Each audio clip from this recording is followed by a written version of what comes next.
Notre Dame, Virginia Tech about to start, and I want to talk about this guy right behind me here warming up, Bonzie Colson. Injured in January, back now, thriving, 24-15 against Virginia, a rock-solid game against Pittsburgh, and a game that was scarier than it should have been.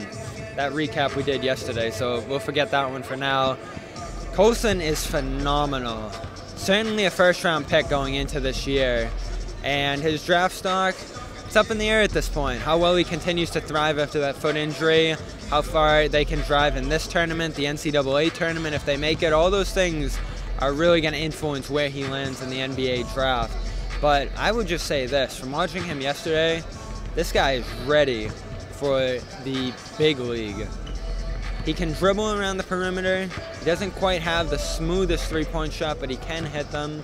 His free throw is spot on. There's no worry about this guy for a big man at the free throw line.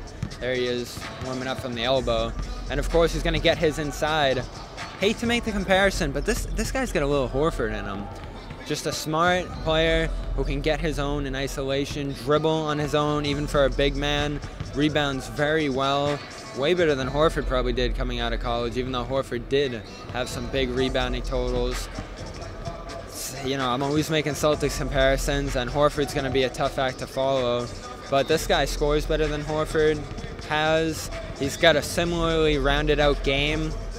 And when he is out there for Notre Dame, they are a completely different team. You're probably talking about them as a threat to win this whole tournament and go all the way in the NCAA tournament if he never got hurt, never got knocked off his game. He's still making his way back. You can see it. They've thrown the ball in the final seconds of the shot clock, and I was amazed what he was able to do with the rock himself in those situations where it was all on him, right up here behind us on the left wing.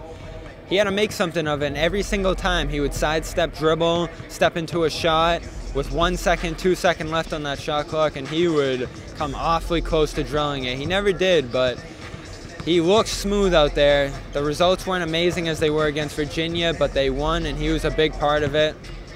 So I'm very excited to see Colson as long as Notre Dame's still alive. This game will determine that. Virginia Tech, of course, is one of the better three-point shooting teams in the nation. They have knocked off Duke. They have knocked off UNC. So they have won, played in big games, as all these teams have. So anyone can fall now. I've said it going into today. This is where it really gets crazy. A team like Notre Dame, even a team like Virginia Tech, could very well go all the way this year with the amount of upsets we've seen, not only across college basketball, but across this conference in particular. Duke, UNC, the only team who's been upset-proof really is Virginia. So they're going to have their shot to be upset, and anyone else's as well as we continue to progress towards Saturday. And I will say, with Colson in tow, with Matt Farrell trying to get his game back, this team is just starting to rekindle into its starting lineup, as Mike Bray said yesterday. So they'll try again here. Keep an eye on Bonzie Colson if you're at home, because in my opinion, this guy is going to go to the NBA and be an impact player as long as he's healthy. That's all I got until tonight. Bobby Manning, CLNS Media. We will see you after these pair of games are done.